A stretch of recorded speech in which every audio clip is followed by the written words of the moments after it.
Big boss 18 का season बहुत ही शानदार तरीके से चल रहा है। बहुत सारी लड़ाइयां हो रही है, समीकरण बन रहे हैं और 60 दिन पूरे हो चुके हैं। आइए बात करते हैं आज के करंट वोटिंग ट्रेंड पर। कौन जा रहा है घर से, कौन हो रहा है बेघर और कौन अपने कपड़े पैक करने लग गया है, किसको पहले से आभास हो गया। चलिए आज सारी बातें कर लेते हैं। चलिए बात करते हैं सबसे टॉप पर, क्योंकि नीचे तो हम आएंगे लीड के ऊपर कि कौन सबसे ज्यादा खतरे में है। चलिए टॉप की बात कर लेते हैं। करणवीर मेहरा टॉप पोजीशन बनाए हुए हैं साथियों, और मुझे लगता है कि पूरे सीजन बनाएंगे ही, क्योंकि अभी इनके टक्कर में कोई नहीं है। क्योंकि टक्कर में सिर्फ दो ही लोग हैं, विवियन और रजत। बाकी का इसे कोई बीट कर दे तो किसी में इतने दम नहीं है। आप अगर इस बात से एग्री करते हैं तो एक लाइक जरूर ठोके करण के नाम पर। एंड सेकंड पोजीशन पर है दिग्विजय राठी। तो साथियों मैं बता दूं, दिग्विजय राठी का पूरा गेम मेकर्स ने बिगड़वा दिया है।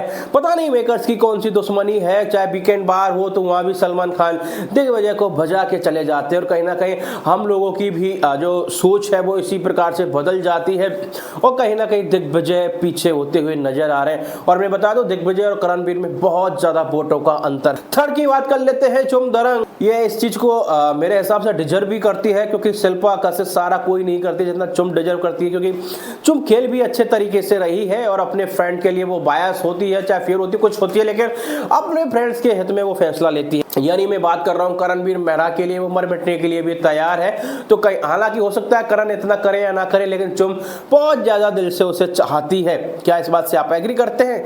चुम के लिए एक लाख जरूर ठोकर।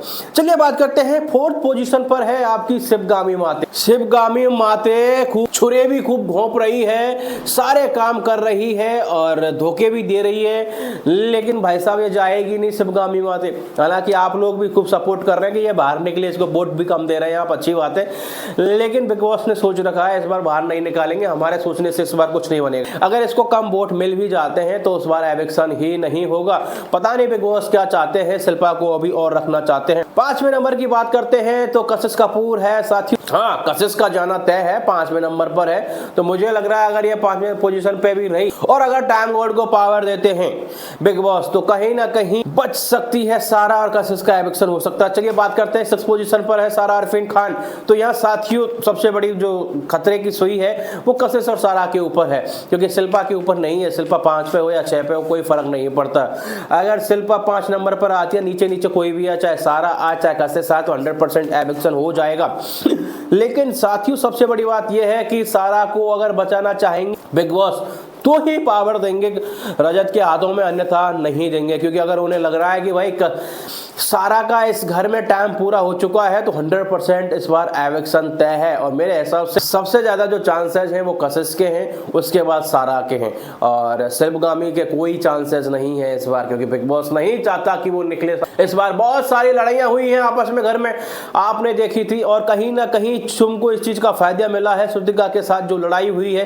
क्योंकि श्रुतिका ने बगैर किसी मुद्दे के जिस तरीके से लड़ाई छिड़ी है, तो कहीं ना कहीं लोगों का जो रुख है, प्यार है, वो चुम को पूरा मिला है साथियों। और ऐसे ही दिग्विजय और हम बात करें सारा अरफीन खान की, तो सारा के लिए बहुत ज्यादा नेगेटिविटी मिली है उस लड़ाई से, क्योंकि कोई मुद्दा नहीं था। जिस तरीके से वो बात करती है, बाप तक मुंज जाती है, बहुत कुछ निकाल देती है गुस्से में, तो उस जहर की वजह से लोग उसे बहुत कम पसंद कर रहे हैं, और इसी वजह से वो लगातार बॉटम में बनी हुई है। मेरे हिसाब से माय लॉर्ड यही है कि 100% सारा का एविक्शन होगा।